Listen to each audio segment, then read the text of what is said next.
Radio Feu Geek présente l'émission Littérature.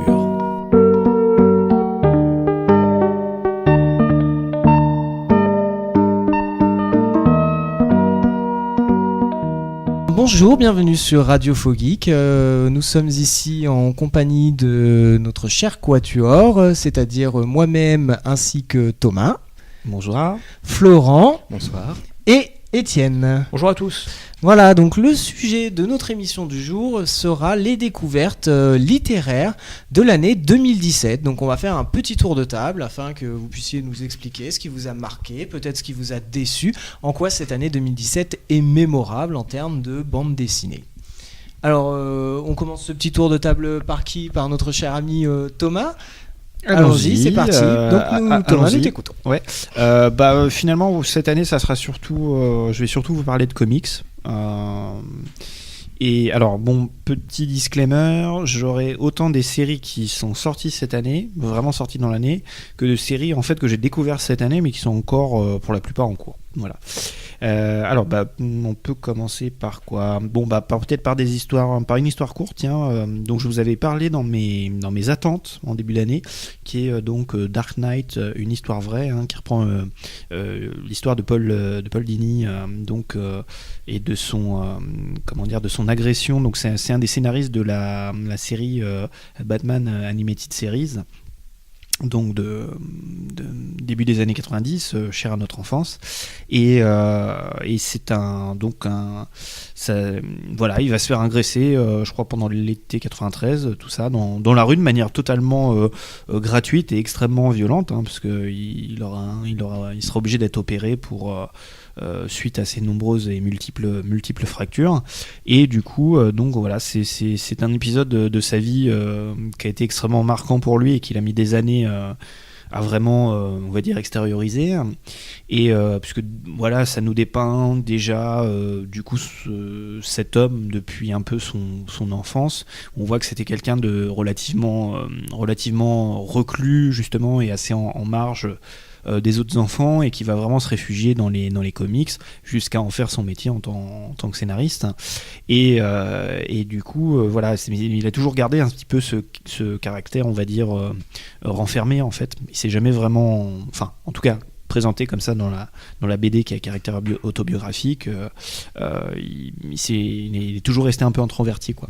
Et du coup c'est au dessin, on a Eduardo Risso qui a un style assez particulier, mais qui colle très bien à l'ambiance, et il arrive en fait à changer entre les moments où t'as en gros l'histoire qui se déroule et le passé, etc., les couleurs qui changent. C'est vraiment lui qui fait tout, c'est lui-même qui fait les couleurs aussi, et il arrive à créer de très belles ambiances.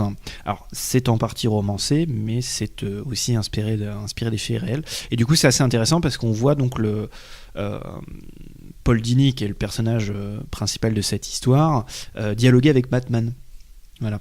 Et montrer à quel point, en fait, à partir du moment où il va se faire agresser, il ne va plus croire en ce personnage de justicier, voire de vigilante, et il va avoir du mal en fait à écrire ensuite pour la série animée Batman suite à ça, quoi.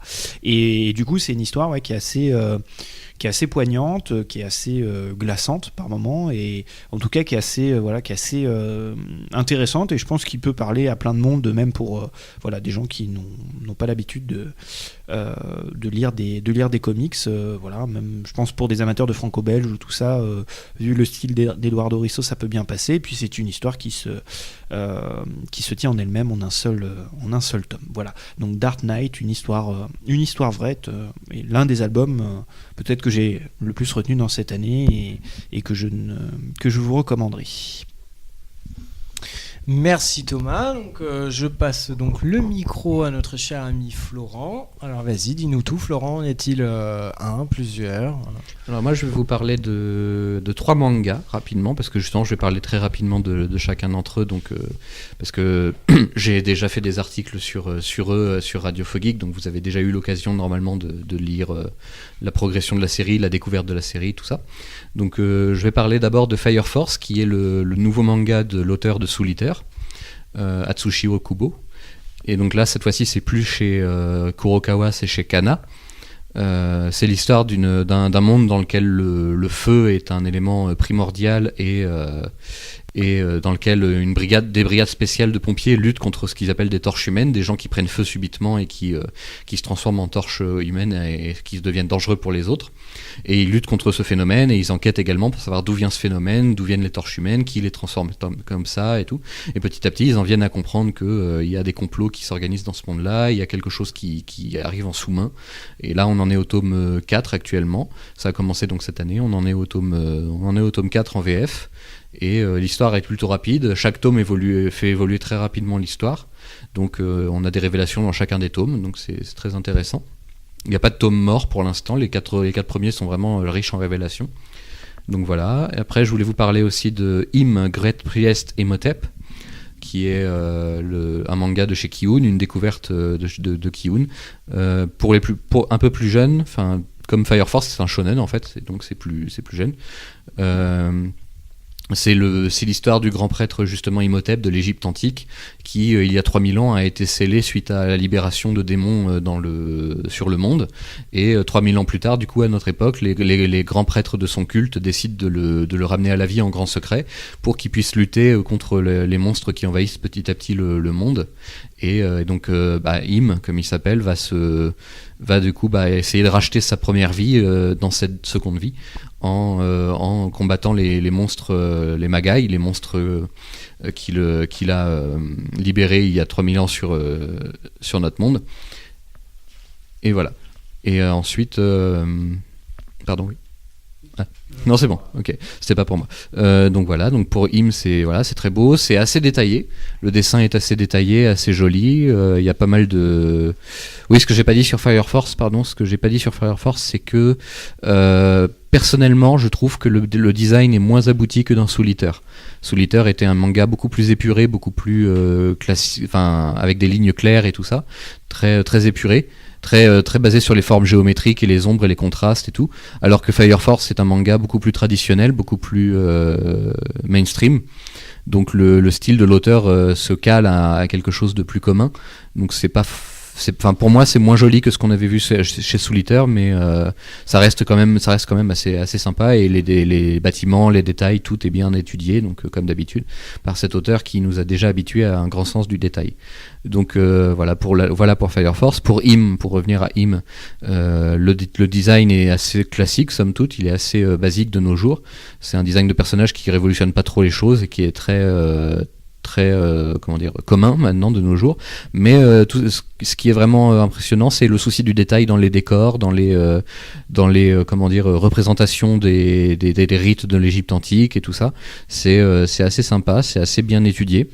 Après, donc ça reste dans le cadre d'un shonen, mais autre manga qui a commencé cette année et qui justement parle de l'Égypte antique également, mais d'un point de vue beaucoup plus historique, c'est Reine d'Égypte, qui parle de la reine Hatshepsut, donc première pharaon de l'histoire de l'Égypte, qui justement va petit à petit s'émanciper de son rôle de reine d'Égypte, justement qui n'est qu'un rôle honorifique et sans valeur, et qui va petit à petit mener elle-même la politique du pays, mener elle-même les échanges avec les pays voisins, tout ça, prendre l'ascendant sur le pharaon, et puis petit à petit réussir à le remplacer. On en est à 3 tomes, c'est toujours aussi génial, les détails historiques sont vraiment très très bien étudiés. On sent que l'auteur a fait des grosses recherches vraiment en égyptologie, pour se caler sur le fonctionnement de la société de l'Égypte antique d'il y a très longtemps, d'il y a plus de 3000 ans. Voilà, c'est quelque chose qui a été vraiment très très, très, très approfondi pour cette série, et le dessin est assez joli. Évidemment, c'est un dessin japonais, donc c'est un peu généreux avec les formes certaines fois, un peu comment dire... illusoire au niveau des couleurs, des teintes de couleurs de cheveux qu'on voit sur les couvertures du manga, alors que dans l'intérieur, c'est en noir et blanc, donc on s'en fiche finalement, mais quand on voit la reine Hatshepsut représentée avec une perruque de cheveux bleus ou cheveux violets, voilà, c'est à la japonaise, on va dire, c'est parce qu'ils ont un culte de la couleur des cheveux différente, donc voilà, c'est à la japonaise, mais ça n'entache pas du tout le côté historique et le côté très sérieux de la série. Et on se prend vraiment à suivre à suivre le parcours d'Hatshepsut jusqu'à son ascension au pouvoir. Et on attend la suite avec impatience. Enfin, j'attends la suite en tout cas avec impatience, et vous aurez toujours des articles de toute façon sur ces 3 mangas dans les articles de Radio Fogeek pendant la semaine. Voilà pour mes mangas. Étienne, je te passe le micro, c'est à ton tour. Merci bien. Donc moi, ça va être un peu plus bref. Je vais parler d'un manga et d'un comics. Donc pour l'un, en fait, la série a déjà commencé déjà l'année dernière, mais bon, le spin-off est sorti cette année, My Hero Academia Vigilante. Donc bon, je vais revenir un peu vite fait sur la série de base, où en fait le héros, et en fait depuis plusieurs dizaines d'années, en fait, il y a des phénomènes qui se sont produits au sein de la société humaine, et en fait ce qui a engendré des humains doués de pouvoir. Donc en fait avec l'apparition notamment de super-héros qui ont eu lieu, et en fait le héros est fan de ces super-héros, donc c'est un peu un choix de carrière, etc. Donc sachant qu'il peut y avoir différents types de super-héros spécialisés dans le médical, dans la prévention, pour lutter contre les crimes, et le héros est fan du plus grand héros iconique, All Might, sauf qu'en fait, le héros est dépourvu de pouvoir. Et finalement, par un biais de concours de circonstances, il va faire la rencontre de All Might, qui va en faire son successeur et lui transmettre son pouvoir. Donc après, c'est un peu le format un peu classique, shonen, etc., où on suit le parcours, l'évolution du héros au sein d'une académie-école qui forme les futurs héros, et donc leur progression, leur combat contre les nouveaux méchants, entre guillemets, et la prise de relève, le parcours initiatique du jeune héros avec son mentor All Might. Donc alors la série spin-off Vigilante donc, a lieu toujours dans le même univers, mais s'intéresse à un groupe de personnages qui font une activité de justicier, mais en dehors des règles, pas comme les super-héros classiques. Et donc, on voit un peu leur évolution en marge de la société, mais toujours avec ce désir, entre guillemets, de faire le bien, la justice.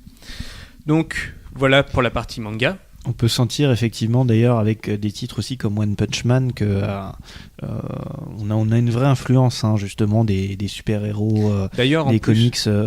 Voilà, donc c'est surtout, comme tu fais très bien, c'est surtout les héros qu'on retrouve dans Hero Academia ou encore dans One Punch Man ont vraiment le design, le chara-design, on va dire, au niveau costume, des héros comics américains, déjà rien que pour voir avec All Might, qui fait vraiment très baraqué, qui a vraiment, on sent... qui a presque un style qui est pas manga, justement. Voilà, qui est très typé comica américain, voire même la plupart de ses attaques sont genre des 3 punch, etc. Donc grosse référence à la culture américaine. Donc Alors, je te propose de parler du comics plutôt plus tard. Pas de souci. Ok, comme du coup pour faire un peu tourner, comme tu avais un petit peu moins de titres à parler, donc je vais revenir, on va rester dans le comics du coup, avec alors du coup un titre dont les tomes 4 et 5 sont sortis cette année. Moi j'ai eu l'occasion de lire les 3 premiers, qui s'appellent Deadly Class, d'un scénariste prolifique et un des plus célèbres scénaristes à l'heure actuelle aux États-Unis, qui est Rick Remender, qui est notamment qui fait beaucoup de science-fiction, on va dire, et qui a beaucoup travaillé pour Marvel, mais maintenant depuis quelques temps il travaille beaucoup chez Image Comics, où vous avez des titres comme Walking Dead qui sortent, donc en indépendant, et il a monté d'ailleurs sa propre droite de production pour un petit peu à l'instar de Robert Kirkman pour ses titres, ou Mark Millar, peut vendre ses propres pitchs au cinéma ou à la télé pour en tirer un maximum de bénéfices. Et donc voilà, Deadly Class, c'est peut-être sa série, on va dire, la plus personnelle, parce qu'elle se passe dans notre monde à la fin des années 80, et suit un jeune homme qui s'appelle Marcus, qui a connu une tragédie où il a perdu ses 2 parents, et se trouve donc, alors qu'il a 15 ou 16 ans je crois, un truc comme ça, au début de l'histoire, qui se retrouve donc à la fois orphelin, donc, et ensuite clochard. Alors on va apprendre toute son histoire, comment il en est arrivé là, et parallèlement à ça, donc en fait il est recruté pour devenir un assassin dans une école, d'assassinat, et du coup il va rencontrer toute une galerie de personnages assez haut en couleur, et voilà, c'est à la fois ses déboires, parce que forcément c'est un mec un peu rebelle, un peu borderline, qui a du mal à s'intégrer, et qui a tendance à tout faire foirer, et de l'autre côté vraiment ce qui dépeint cette société extrêmement violente des États-Unis à la fin des années 80, et du coup voilà, enfin c'est vraiment une série qui a quelque chose. Donc le dessinateur s'appelle Wes Craig, c'est aussi un dessin assez clair avec des couleurs plutôt des espèces d'aplats de couleurs et tout ça assez vives, mais il y a vraiment quelque chose. Généralement je suis assez critique au niveau des couleurs dans les comics, et là je trouve vraiment qu'il y a quelque chose, et il faut dire que c'est assez génial. Ça alterne les moments de franche rigolade. Alors ça parle de tout, hein. C'est des ados qui se droguent en permanence, qui baissent dans tous les sens. Il y a des choses assez horribles qui se passent, et c'est tellement bien à la fois raconté et surtout mis en image, avec vraiment des trouvailles graphiques de Wes Craig, notamment quand le héros se drogue, la manière dont les drogues sont représentées. Ça m'a fait un peu penser à, vous savez, Las Vegas Parano avec Johnny Depp, de Terry Gilliam. On est un peu dans ce délire-là. Non, et puis les personnages sont plutôt bien campés. Bon, l'histoire est plus ou moins classique selon les événements qu'elle traverse, mais c'est assez haletant. En tout cas, j'ai lu les trois premiers tomes, et en plus la fin du troisième tome, bon, ça finit toujours très fort avec des cliffhangers, promet beaucoup pour la suite. Voilà, donc en tout cas une série à suivre, et en tout cas peut-être une des meilleures de l'auteur prolifique Rick Remender. Et je passe la petite liste pour la suite à Flo. Alors, maintenant, je vais vous parler de deux gros événements qui sont arrivés cette année chez nous en France. Ça fait déjà un moment maintenant que ça existe, depuis 2016, voire 2015 pour les prémices. Donc nous, en 2017, on a pu connaître enfin l'arrivée chez nous en France de DC Rebirth, et de l'autre côté, All New Marvel Now chez Panini. Donc DC Rebirth chez Urban, bien sûr. Et voilà, donc on a eu un gros livre chez Urban pour rassembler tous les numéros 1 de toutes les nouvelles séries. Donc c'était un gros livre qui s'appelait DC Universe Rebirth, que je vous ai chroniqué avec un résumé de chaque série à l'intérieur. C'était un bouquin qui se trouve encore, qui était de bonne qualité, qui donnait assez envie de découvrir ce nouvel univers d'ici. Sachant que beaucoup de rapprochements ont été faits par la suite avec une autre grande œuvre possédée par DC Comics, mais sans vous spoiler, sans vous spoiler, ça devrait arriver dans les mois qui vont suivre, en début 2018. On devrait en savoir plus. Voilà, donc ça c'est pour DC Rebirth. En gros, c'est tous les personnages et tout l'univers qu'on a aimé dans les New 52, donc de 2011 à 2015 à peu près, 2011 à 2015-2016. Tout ce qu'on a aimé chez les New 52 qui est revisité, qui est remixé pour remettre un coup dans la fourmilière, redonner un coup de pied dans la fourmilière, et faire en sorte que de nouvelles histoires puissent jaillir, puissent se raconter avec les mêmes personnages et dans le même contexte, mais en changeant un peu les équipes créatives, en changeant un peu les narrations, en donnant aussi de nouveaux objectifs à l'univers global de DC. Et notamment de plusieurs nouveaux héros qui vont apparaître, qui vont faire partie intégrante de l'univers d'ici. Donc voilà, donc ça c'est pour DC Rebirth, c'est assez intéressant, c'est une bonne porte d'entrée pour ceux qui ne seraient pas encore lecteurs de comics d'ici. C'est une bonne porte d'entrée, vous pouvez commencer. Voilà, il y a même en kiosque, c'est très bien étudié. En kiosque, il y a une revue Suicide Squad, une revue de Justice League, une revue Batman, et je sais plus s'il y a une revue Green Lantern ou pas. Et vous avez aussi des revues qu'Urban fait paraître à 5€ et quelques, voilà, mais qui contiennent un tome en entier d'histoires en VO. C'est-à-dire que par exemple, je vous en ai chroniqué un pour les Teen Titans, pour les Teen Titans, avec Damian Wayne, donc, qui cherche à former sa propre équipe de Teen Titans. Et donc cette histoire qui existe en VO dans un album Teen Titans Rebirth tome 1, cette histoire vous l'avez en entier dans un album souple de 5€ chez nous, chez Urban. dans la catégorie Urban Press. Et donc c'est plutôt sympa, puisque faut rappeler qu'un tome VO ça coûte entre 15 et 16 $. Ça dépend de 14, 15, 16 $, ça dépend des prix et ça dépend de l'épaisseur du tome. Et voilà, donc vous avez un plutôt bon rapport qualité-prix à ce niveau-là. Et qu'est-ce que je veux dire ? Et oui, il y a All New Marvel Now, exact. All New Marvel Now. De l'autre côté, donc chez Panini, du côté de la concurrence, on a une nouvelle fois une explosion de revues dans tous les sens, avec des nouveaux titres All New, etc., etc.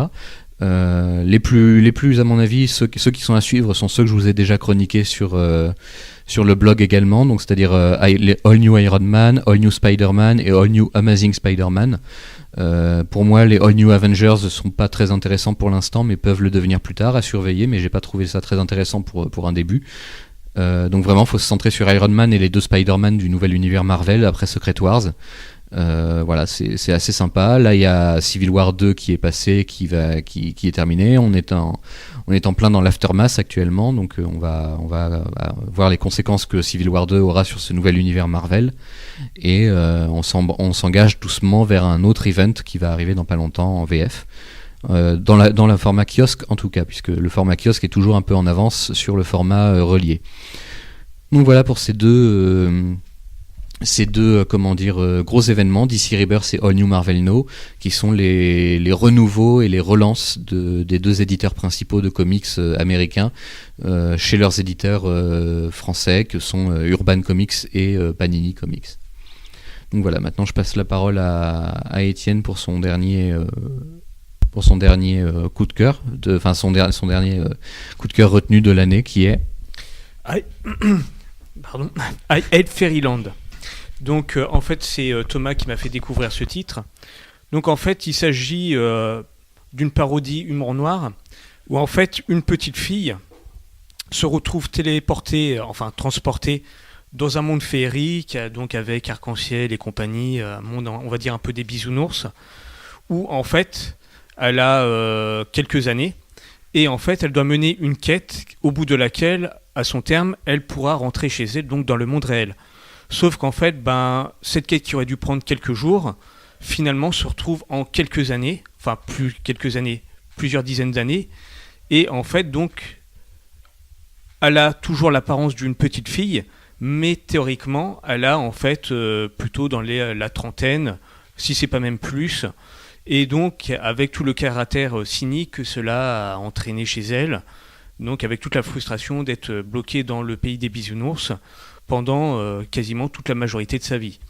Donc c'est une héroïne qui est très violente, qui dit beaucoup d'insultes. Donc en fait on se retrouve dans une ambiance, on va dire un peu happy tree friend, donc avec des personnages mignons qui se font massacrer, donc en l'occurrence par l'héroïne. Donc le point de départ aussi, c'est en fait l'arrivée également d'une nouvelle petite fille transportée dans ce monde féerique. Et donc, en fait, l'héroïne voudrait bien essayer en fait, d'utiliser celle-ci afin de pouvoir sortir. Donc, à l'heure actuelle, si je ne dis pas de bêtises, il y a 2 tomes qui sont parus en France. Oui, c'est ça. Donc voilà, disponible.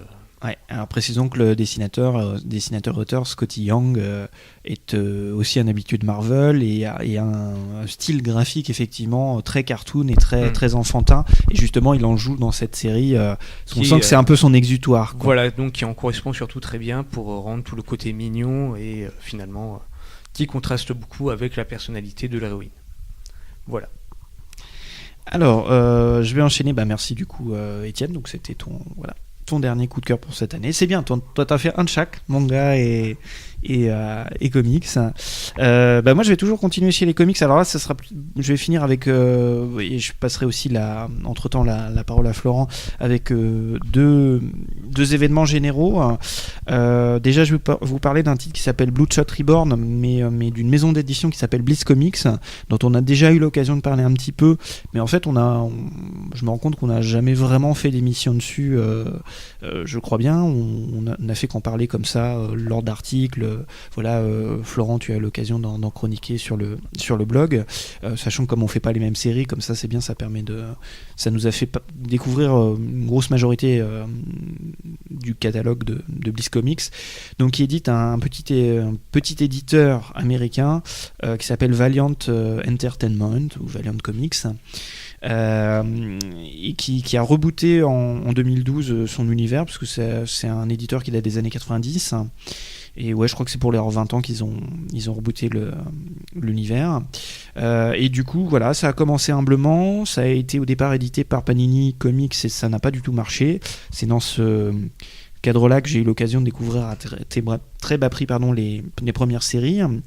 Et il faut dire ce qui est, eh bien, l'éditeur a évolué. Il a réussi à se fédérer un petit groupe d'auteurs qui restaient fidèles, que ce soit scénaristes et artistes. Il commence à faire venir des gros artistes aussi. Donc les histoires se sont bonifiées avec le temps, que ce soit d'un point de vue scénario, histoire, où vraiment il y a eu des auteurs qui ont pu travailler sur le long terme sans trop bouger, et de l'autre côté où au niveau des dessinateurs ça changeait pas mal, mais maintenant on a quelques gros couteaux et on a une partie graphique qui s'est vraiment améliorée, et c'est le cas d'une de ces séries donc, qui s'appelle Bloodshot Reborn, donc on a eu un reboot de la série avec notamment principalement donc l'auteur qui s'appelle Jeff Lemire, qui est aussi un auteur assez connu qui travaille un petit peu pour tous les éditeurs et du coup qui est un de ces auteurs qui a percé ces dernières années. Jeff Lemire et Miko Suyan pour le principal artiste. C'est extrêmement beau, extrêmement détaillé.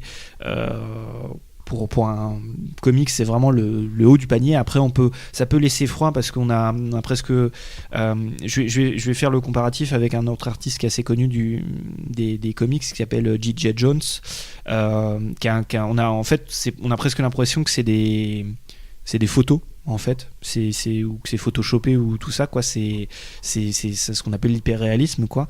Et donc ça raconte, voilà, l'histoire d'un ancien militaire qui a perdu la mémoire et qui donc à qui on a injecté des nanites, qui sont, voilà, des petits organismes microscopiques et robotiques, et qui organiques et robotiques, et qui le régénèrent en permanence. Donc il peut pas vraiment mourir. Donc le mec s'en prend plein la gueule et un peu à la manière d'un Wolverine est ressuscité.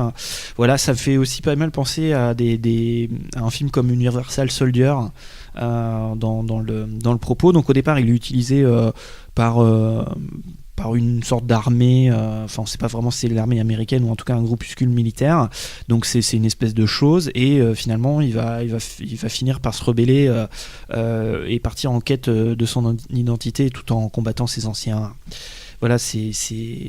propriétaires en quelque sorte, et c'est extrêmement intéressant puisque Jeff Lemire, là où c'était assez binaire dans la première série, Jeff Lemire a vraiment rebooté le truc on a vraiment l'idée d'un reboot, donc c'était une continuité mais en même temps une remise un peu à plat ça fait d'ailleurs suite à une mini-série qui s'appelle The Valiant, qui est en un tome chez Valiant justement, et du coup il a vraiment développé la psychologie du personnage, où en fait on sent le mec un peu barjot, il s'invente des espèces de personnalités, où il y a un Bloodshot cartoon, voilà, qui est représenté sous la forme d'un enfant et qui a un peu sa mauvaise conscience, etc. Et c'est extrêmement bien fait en tout cas. Voilà, avec en gros, c'est pas une série qui est très longue, puisque là on a eu la fin de la série.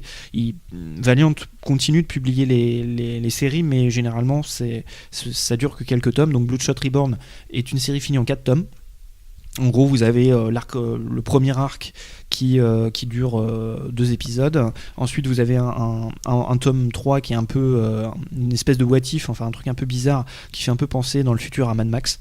Et on revient dans le présent ensuite pour la conclusion de l'histoire. Et vous avez un autre tome qui est sorti, qui est un tome qui s'appelle Bloodshot Reborn. Et voilà, et la série va revenir encore. Il y a une continuité, mais si vous voulez, ça fait plein de points d'entrée en fait pour le personnage, et en tout cas ça fait partie des séries phares de Bliss Comics, et moi une série que je ne peux que vous conseiller, alors pas peut-être forcément des tout débuts, mais en tout cas de Bloodshot Reborn, sachant que justement pour l'année prochaine, puisque Bliss Comics est un tout jeune éditeur, hein, ils sont apparus l'année dernière, cette année ils sont vraiment bien implémentés, et l'année prochaine voilà, il y a de plus en plus de séries qu'ils font paraître, à la fois les séries les plus récentes de l'éditeur, et puis les plus anciennes aussi, puisque voilà, comme Panini a pas forcément très bien fait le boulot, il réédite dans des intégrales les toutes premières séries. Bloodshot n'a pas encore été réédité, le sera en début d'année prochaine, et donc voilà, je vous conseille en tout cas cette série qui n'était peut-être pas qui devait faire partie des fers de lance et n'était peut-être pas le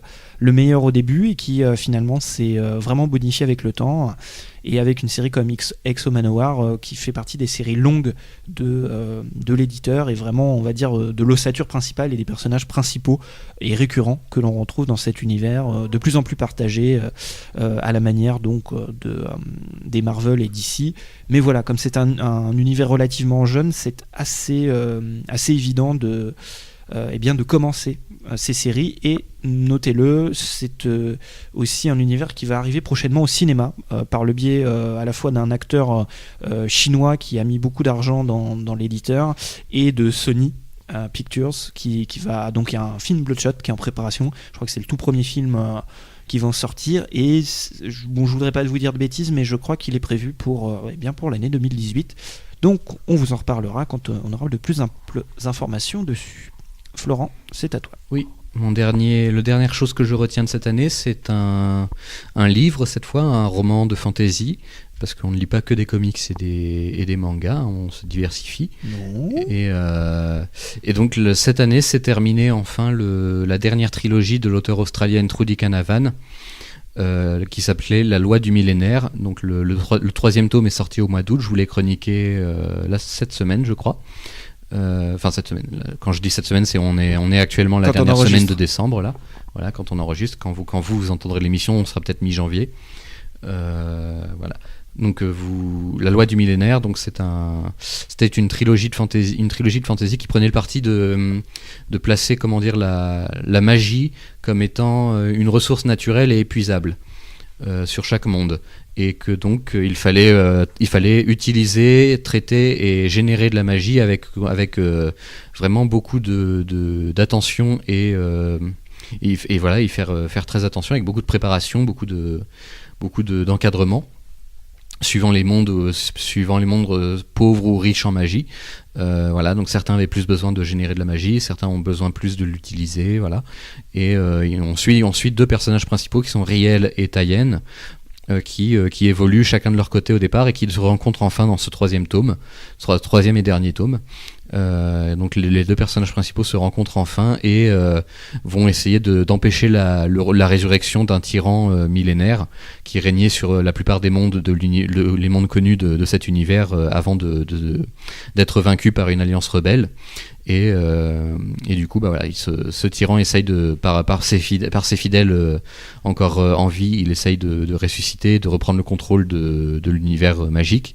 Et donc voilà, donc ça pose aussi pas mal de questions écologiques notamment, puisque le livre, l'auteur ne s'en cache pas, c'est quelque chose qui la concerne beaucoup, qui l'intéresse beaucoup, le souci de l'écologie, le souci de l'économie d'énergie et tout ça.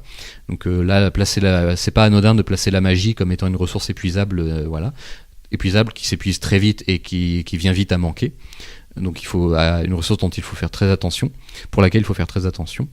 Et ça pose aussi la question de l'interventionnisme dans les conflits, dans les pays étrangers. Voilà. Donc on peut y voir un peu un miroir de notre société actuelle, des États-Unis, de la Russie. Voilà. Ça pose aussi la question du bien fondé de l'interventionnisme de pays bien pensants dans des endroits un peu plus dangereux, où les mentalités sont pas forcément les mêmes, et où une aide extérieure n'est pas forcément toujours la bienvenue. Donc voilà, c'est assez complexe, c'est beaucoup plus détaillé que pas mal de cycles de fantasy que j'ai pu lire. C'est très sympa, très abordable en plus pour de la fantasy de haut niveau. C'était assez abordable pour des nouveaux lecteurs, et on peut totalement lire La Loi du Millénaire justement comme comme un nouveau... Enfin, on peut commencer par la loi du millénaire sans rien connaître des anciens livres de l'auteur que sont les Chroniques du Magicien Noir ou l'Académie des Magiciens ou tout ça. On peut toujours commencer par ce nouveau cycle de fantasy sans connaître le reste. C'est une série qui se suffit en elle-même. Voilà, ouais, tout à fait. Elle se suffit en elle-même. Bon, il y a des mécanismes qu'on reconnaît d'un cycle à l'autre, bien sûr. Il y a des mécanismes de l'auteur qu'on reconnaît d'une trilogie à une autre. Mais globalement, voilà, chacune de ces trilogies, à part pour le Magicien Noir qui a été un gros carton, chacune de ces trilogies sont indépendantes les unes des autres. Et donc vous pouvez tout à fait commencer par lire la loi du millénaire si ça vous intéresse et ne pas vous soucier du reste de son univers qui peut évoluer indépendamment. Donc voilà, donc c'était quelque chose que j'aimais beaucoup. La loi du millénaire, c'était un cycle, une nouvelle trilogie que j'avais beaucoup appréciée à sa sortie et qui donc s'est terminée cette année avec la sortie du 3e tome, La promesse de l'héritier. Et voilà, et donc c'était quelque chose que je vous ai chroniqué donc fin décembre. Vous pourrez retrouver l'article facilement et si vous ne connaissez pas encore, je vous invite à vous jeter dessus justement et à découvrir un peu plus le monde de la fantasy que j'essaierai cette année 2018. Je prends les devants déjà, mais j'essaierai pour cette année 2018 de lire, de vous chroniquer davantage de livres, de romans de fantasy, de science-fiction et d'horreur que j'ai en réserve. J'en ai pas mal en réserve qui sont pas forcément actuelles, des choses qui sont un peu plus anciennes, voilà, mais que j'ai envie de vous chroniquer plus que des comics ou des bandes dessinées ou des mangas. Donc je vais essayer de faire un côté un peu plus littéraire à notre blog, au développement des articles en tout cas. Et donc voilà, vous n'aurez peut-être pas des articles tous les jours comme je fais jusqu'à présent, sauf le dimanche. Jusqu'à présent, j'arrivais à tenir un cycle de 6 articles par semaine, un par jour sauf le dimanche. Pour l'année 2018, je peux pas vous promettre un rythme aussi soutenu, mais en tout cas, j'essaierai de vous faire des articles un peu plus fouillés sur des romans un peu plus complets, un peu plus complexes. Voilà. Et donc je repasse à Thomas pour son dernier coup de cœur aussi. Alors ouais, moi je vais rester dans la BD et le comics.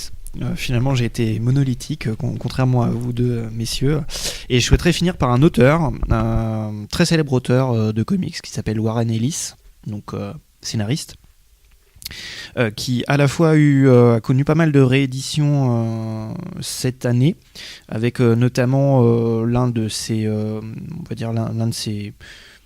plus anciens travaux et plus célèbres qui s'appelle The Authority, donc c'est chez Urban Comics, et Urban Comics a eu la bonne idée en fait, avant de publier donc le tome The Authority, de publier en quelque sorte la prémisse de cette série qui s'appelle Stormwatch.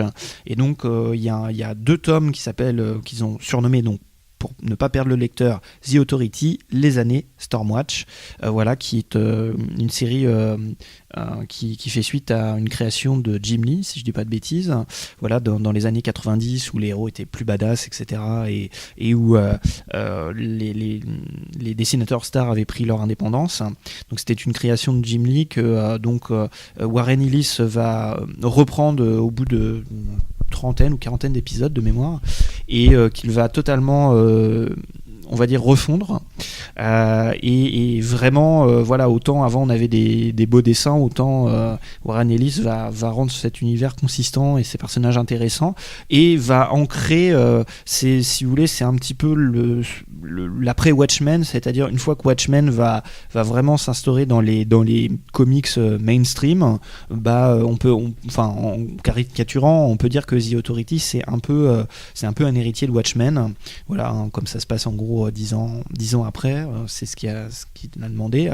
Et Warren Ellis, c'est quelqu'un qui est très ancré dans notre monde, qui est très intéressé notamment par toutes les avancées scientifiques, qui a travaillé en tant que journaliste, et qui a l'habitude justement de traiter ça dans ses séries, même si ça parle de super-héros ou de choses fantastiques, de science-fiction, il essaye toujours de l'ancrer, on va dire, dans le réel, ou d'extrapoler, comme l'une de ses séries phares qui s'appelle Transmétropolitane, que j'ai eu aussi l'occasion de découvrir cette année, qui est une série finie en 5 tomes, qui dépeint justement un univers qui est un univers futuriste, où un journaliste va remuer un petit peu le cocotier, on va dire, de la politique et de la société, d'une société totalement avide d'images et d'informations.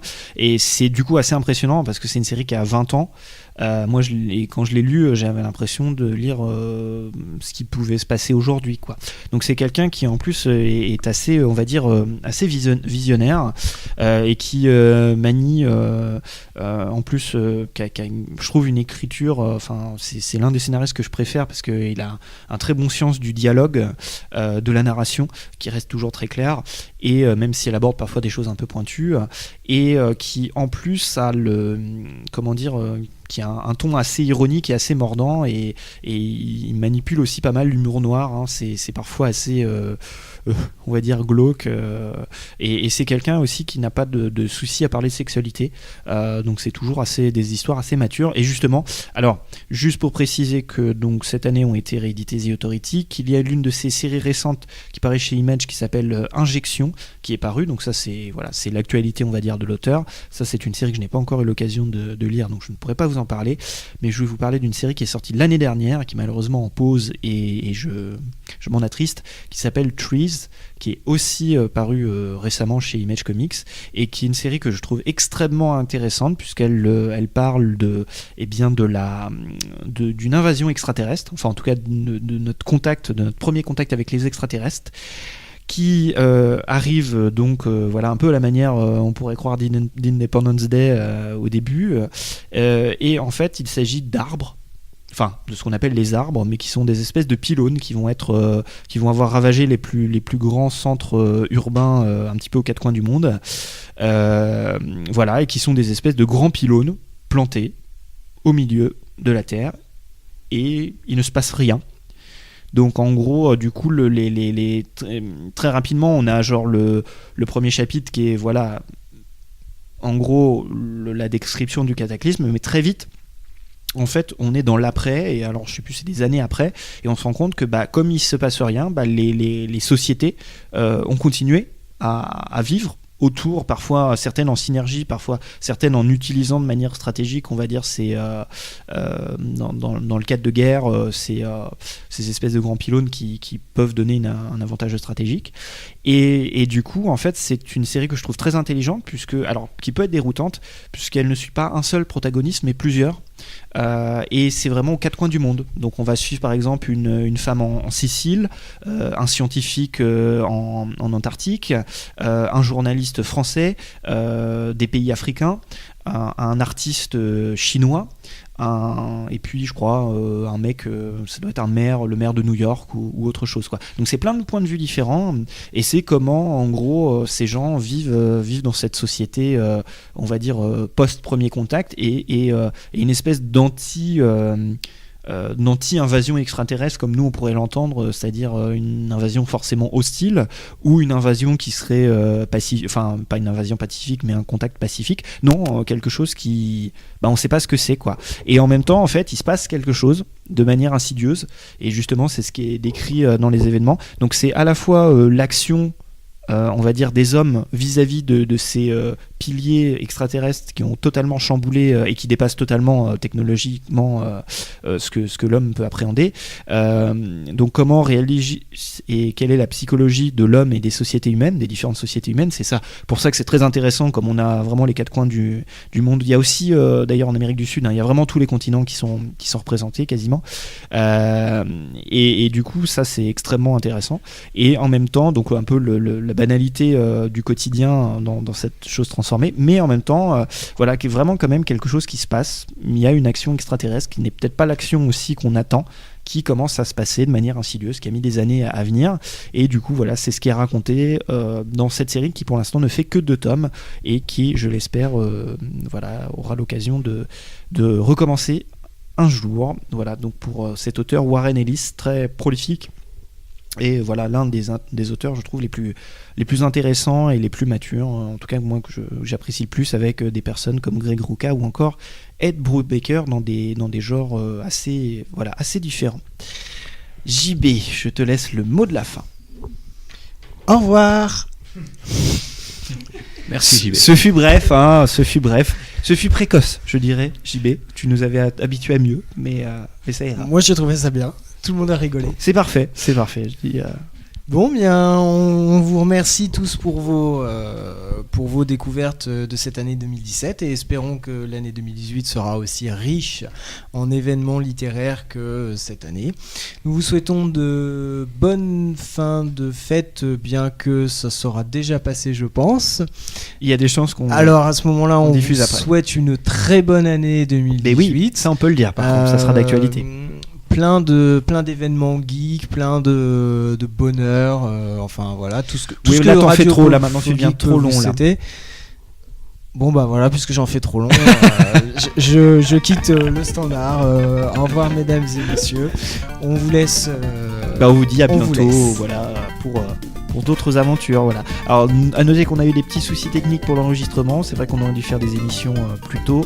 Voilà, on peut pas garantir qu'on reviendra fréquemment, puisque ça dépendra un petit peu de notre matériel qui, voilà, commence à accuser son âge et n'est plus aussi performant qu'il l'a été dans ses jeunes et vertes années. Au revoir. Au revoir tout le Au monde. revoir.